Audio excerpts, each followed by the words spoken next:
Hi, it's Janda here. 'Tis the season for Christmas songs, and there aren't many more remarkable stories about Yuletide music than the story of the Trans-Siberian Orchestra. It started out as a phenomenal concept, an idea by the late producer Paul O'Neill to do something that had never been done before. Take familiar Christmas songs, mix in classical music, and put it all through a progressive rock presentation.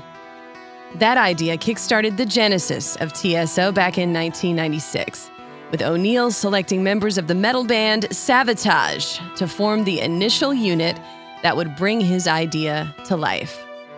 O'Neill, a New Yorker born and raised, had previously worked with artists ranging from AC/DC to the Scorpions and many more, and produced albums for Savatage leading up to that point. His idea was to create a Christmas rock opera, mixing music styles from ELP, Pink Floyd, and The Who with Broadway at Christmas time. When their debut album, Christmas Eve and Other Stories, was released, it included the song Christmas Eve Sarajevo 1224, which was based on a story about a lone cello player playing a Christmas carol in the town square in war-torn Sarajevo. That story is loosely based on a real-life person, a musician named Vedran Smilovic, who did play in Sarajevo during the war as his city crumbled to ruin. The song includes the Carol of the Bells and God Rest Ye Merry Gentlemen, some of the most familiar and oldest Christmas carols in existence, mixed in the piece with a ferocious rock sound. And of course, a cellist. When that single was released, it was picked up by radio stations one after the other, and it became one of the best-selling Christmas singles of all time. That led to TSO forming a touring party and beginning their perennial concert tour, which has now been a part of their many fans' holiday experience for decades. To see the Trans-Siberian Orchestra in concert is to be blown away. Dozens of performers on stage, singing and playing this fantastic blend of Christmas music and rock music, with pyrotechnics and a spectacular light show set to the music, designed to be a cathartic experience. You have to see it to believe it. Paul O'Neill passed away in 2017, but the core members of TSO have kept his vision alive every year since, performing in a seasonal blitz from November to December. $1 from every ticket sold to every one of their concerts goes to charity in the spirit of the season, as O'Neill wished. Al Pitrelli, one of the founding members of Trans-Siberian Orchestra, was one of the members of the band Savatage, hand-selected by O'Neill in the very beginning of TSO to bring his vision to life. Pitrelli is now the longtime lead guitarist and musical director of TSO, and he shares his stories about this remarkable, totally unique Christmas time rock and roll extravaganza with us in this special episode of the Behind the Song podcast. If you like it, give it a like and hit subscribe and let us know in the comments. And happy holidays from all of us to all of you this season. And now, without further ado, let's get into the story of TSO with Al Pitrelli. Oh, thank you so much for having me today. You're really important to the whole Trans-Siberian Orchestra picture because you've been there from the beginning, since Paul O'Neill sort of envisioned this whole thing. So I was wondering if maybe you could take us through how that got started. It'll be 30 years ago this coming February, believe it or not. Wow. And it went by in a blink of an eye. I had known Paul O'Neill. I think we first met in 1985, kicking around the streets of New York City. I was trying to cut my teeth as a guitar player, and he was already well established as a writer, musician, producer.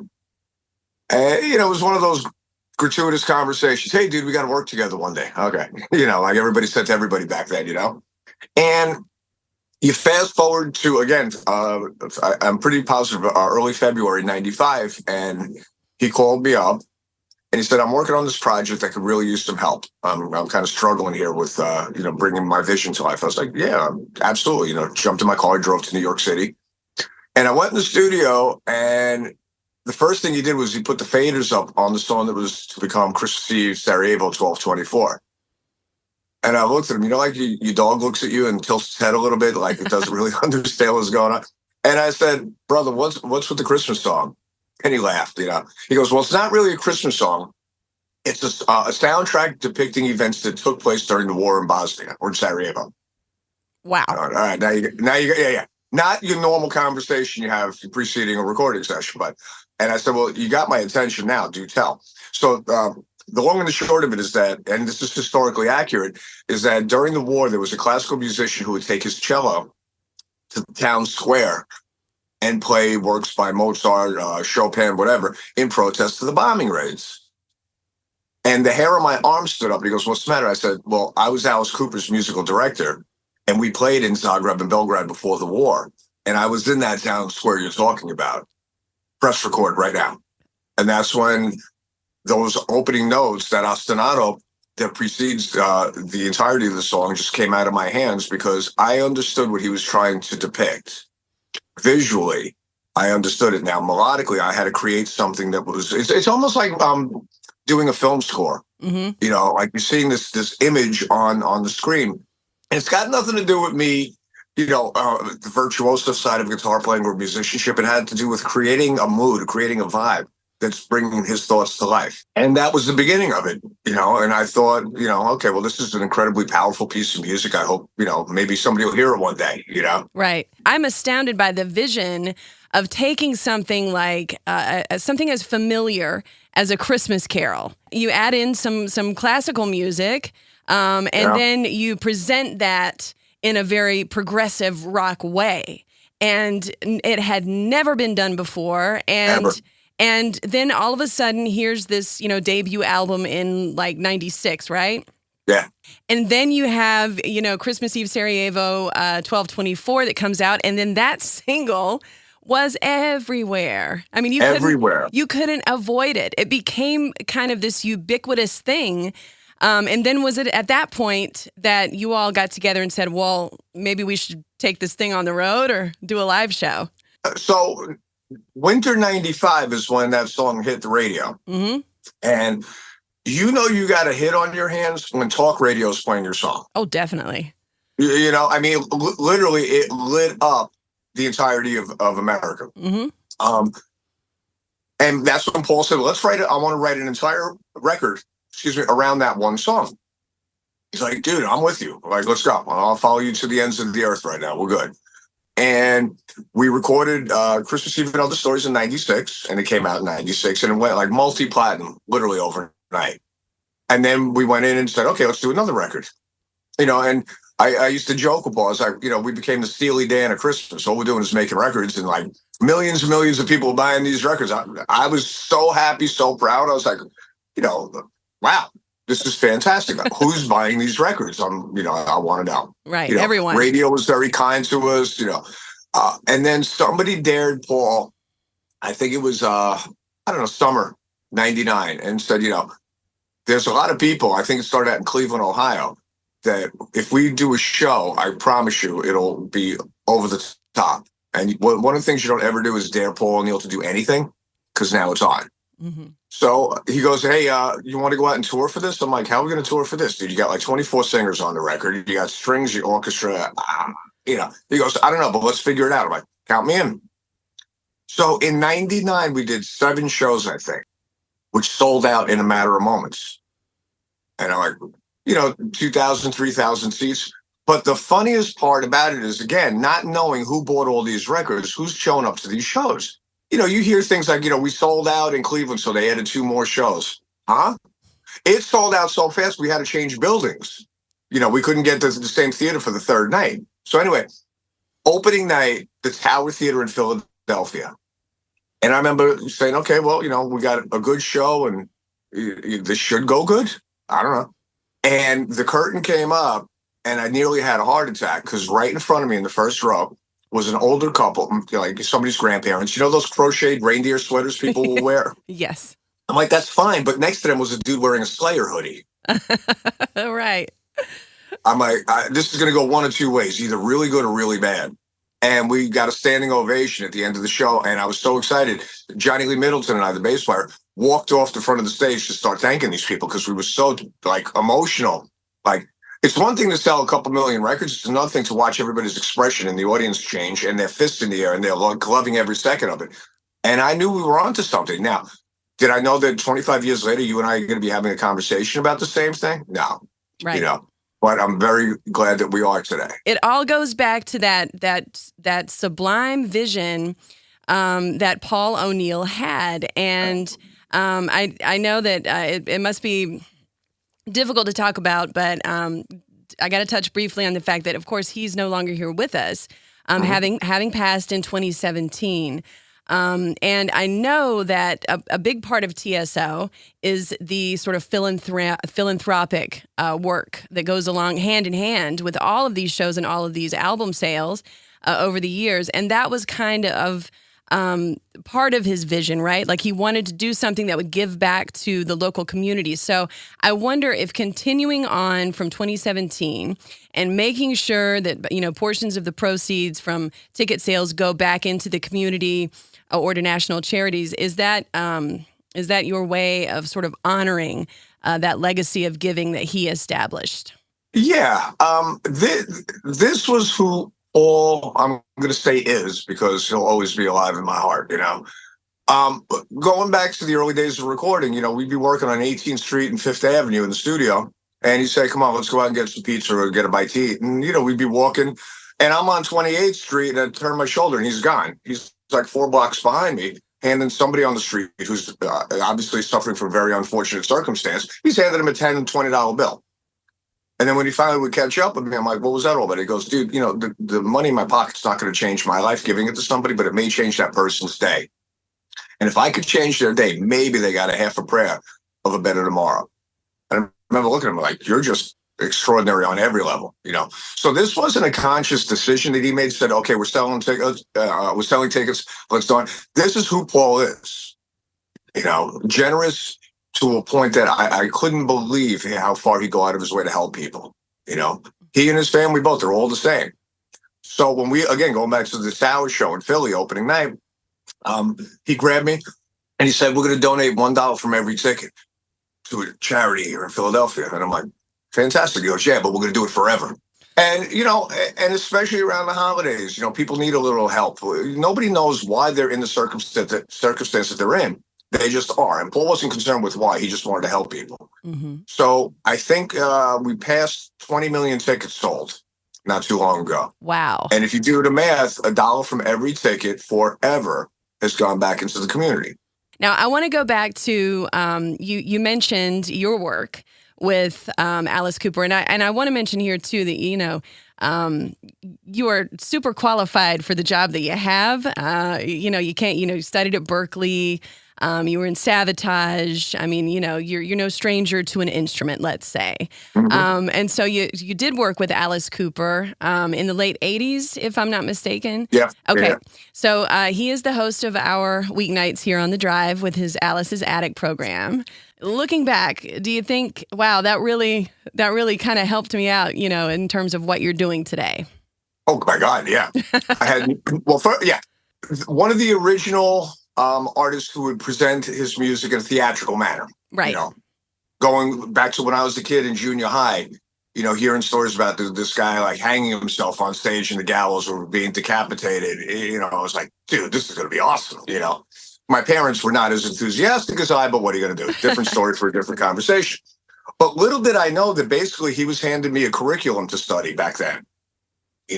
When he would put the straitjacket on and sing the Ballad of Dwight Fry, he was no longer Alice. He became Dwight Fry. Mm-hmm. And I remember being terrified kind of on stage looking down going, he's a different person right now. He became the characters in his story. So on occasion throughout that tour, he's like, hey, we need an extra 15 seconds of music because the film is longer than what we have. And I was like, okay, cool. And I would sit down and I grew up in an era where Leonard Bernstein was very important in my household, Rodgers and Hammerstein, all those shows were big, and when they would come on TV, that's what we watched. So growing up in New York, going through the public school system, being an orchestra, band, wind ensemble, choir, I was very well versed in large ensemble presentations. Now, I didn't know it was going to come in handy at any point, but in that moment when Al said, we need some music right here, well, I would kind of look at the film and go, what would John Williams do? What would Hans Zimmer do? Or Danny Elfman, whomever, And I would just kind of go, okay, I got something on the piano. And he goes, Yeah, that's just really creepy, whatever. And I learned right there and then that part of my job is to be a guitar player. The bigger part of my job is to be an arranger or a composer and bring this vision to life, just like if you're watching a film.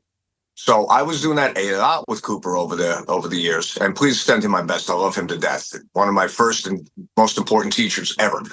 And as my career continued, I learned that, well, serving the song that's my job. Maybe being able to shred on occasion, fine, whatever, but serving the song, serving the artist. And every artist I worked with from Alice up until that February 95 with Paul taught me something. And again, I didn't know at the time there was a curriculum. I just knew that, well, I'm going to work with Celine Dion in a different manner than I would work with Dave Mustaine and Megadeth, or with Dee Snider, or with Taylor Dana, whomever. I just knew that I have to create something for their song. And so when I sat down in the chair with Paul, immediately, again, going back to the opening motif for Christmas Eve, it was basically, I went back to my Simon and Garfunkel days of The Sound of Silence. Oh, wow. Which, and again, was it a conscious thing? I didn't say, oh, I'm going to kind of play a Sound of Silence type of, no. But that's what came out of my hands, because like the silence or the calm before that impending storm of the bombing raids, that's just being a very well-educated musician and a lover of all different genres of music. So if I'm listening to a Frank Sinatra track or a Barbra Streisand track, because that's who my parents loved, I was paying attention to the orchestrations, or again, going back to West Side Story with Leonard Bernstein. I mean, the music is absolutely on a different level of brilliant, So when you listen to Maria and he's got this I'm going to sound like a nerd, sorry, but he's got this tritone tonality. Well, I had to go trace that back to when Tchaikovsky scored the original, the Romeo and Juliet, Okay. And I'm like finding the further back down the rabbit hole I go, the more I'm discovering the origins of a lot of this music. So I was a student, I still to this day am, every day studying music, listening to things that I normally wouldn't listen to, because, you have a finite amount of ingredients in this art form. You only have 12 notes with an infinite amount of combinations available to you, So I've always approached it from a cinematic point of view, more so than, I want to be a guitar hero. You mentioned, composing and how all of those things are so important for what you're doing now. You're the musical director for a pretty big outfit. I mean, how is it there are so many vocalists. There is a string section. There's the guitar, bass, drummers. How do you manage all of these different personalities of truly talented people getting all this stuff together, especially since I can't imagine everyone lives close by? So I always equate it or compare it to like one of my children. Here's this infant. I got to clean it, change it, feed it, love it, take care of it, protect it, blah, blah, blah, blah, all this stuff. And as that infant now is 30 years old, still my babies. So as they grow, you grow with them, in theory, And this thing started out as a very small unit with a lot of outside people coming in to record. And when we started touring, we had one, I think, 24-foot box truck, a fog machine, and a bus.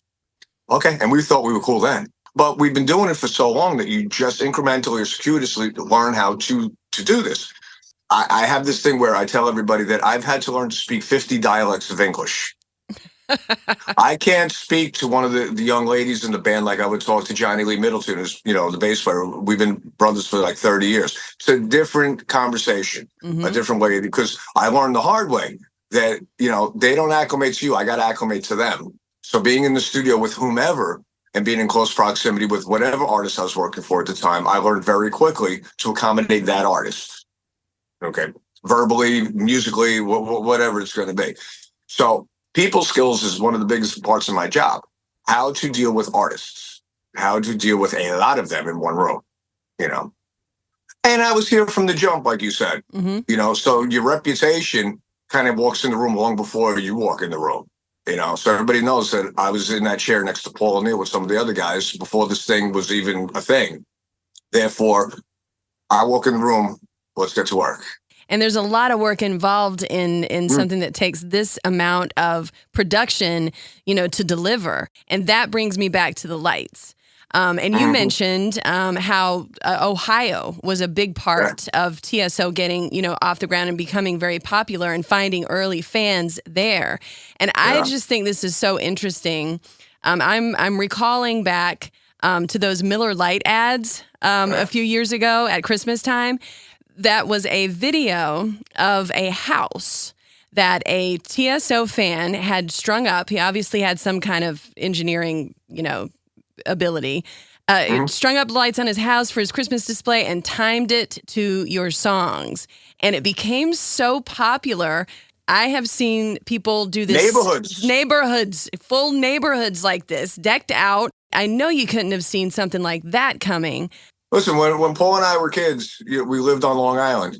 And New York City was, 30 miles away. Might as well have been Jupiter, a different world, And when bands would come through town, especially at Madison Square Garden in the 70s, they had to show the flag because that's where the majority of the record companies and all that stuff was, And when Kiss would come, when Pink Floyd would come through, AC/DC, Aerosmith, The Who, we would sit back in the chairs and just go, oh, my God. Now, you're hearing your favorite songs, and you couldn't believe the production.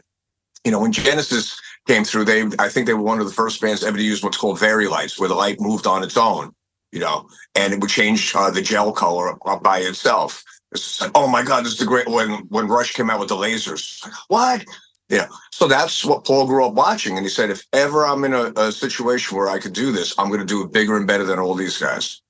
And there it is. He put everything back into the show. And going back to that Miller commercial, the dude who did that at his house in Ohio, Paul was like having a conversation with our lighting designer. He goes, I want the lasers and the pyro to be synced up to all Al's guitar work on Wizards of Winter. And the guy's like, man, that's too many notes. I can't do that. He goes, really?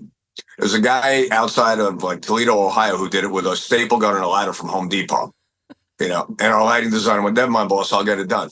And he taught us that if he sees it in his head, if we just work really, really hard, we'll be able to pull it off. And from production-wise, he taught the crew a lot of those kind of things. And as a guitar player, he asked me to play things. I'm like, dude, I can't do that. That's impossible. He goes, yeah, you can. Just try. Work on it for a couple minutes. And I learned that, well, if he hears it and he trusted me to articulate that, I'll figure out how to do it. And you wanted to work harder for Paul. When you invite us into your home and play our music from Thanksgiving to New Year's, which I've heard 1,000 times, or it's not the holidays till, you guys come through town and we start our holiday thing at a TSO show. That's a wonderful compliment and a massive responsibility that we don't take lightly. That's how much they love this thing, and I'm just so proud of it. Again, like one of my children. The folks in the audience are, and why should they know that we've been working on this for 11 months before, the first downbeat? They don't know the level of scrutiny. I always say that the devil lives in the details. They just know that this is awesome or it's not, and we owe it to everybody in that audience to make sure that they're put back on their heels from the downbeat until the very last pyro hit. That I can't believe what I just saw, because we take pride in what Paul created all these decades ago. Well, and that is a perfect way to end there, Al. And you answered a question I was going to ask, which is when do you start working on the next one? But you said, it's a year in the making to pull off the TSO show and the touring in the short amount of time that you have. So with that, I will say thank you very much.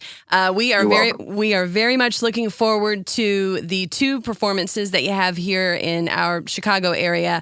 December 23rd, an afternoon show, and then an evening show at Allstate Arena in Rosemont. I will be there, and I know that many, many, many of our listeners will too. And Lou Malnado's pizza, or Malnati's. I can't wait. Correct. Deep dish all the way. That's right. Oh, girl. And that's coming from a New Yorker. Listen, I've enjoyed our conversation. So thank you so much for everything. I'll see you before the holidays. So see you before the holidays. I wish you a Merry Christmas then. And thanks so much for everything. I hope you enjoyed this special episode of Behind the Song. If you liked it, give it a like and subscribe to the channel. Special thanks, as always, to Christian Lane for the music you hear on these podcast episodes. You can find me on the air at 97.1 FM The Drive in Chicago and at WDRV.com. On the way, much more classic rock and roll.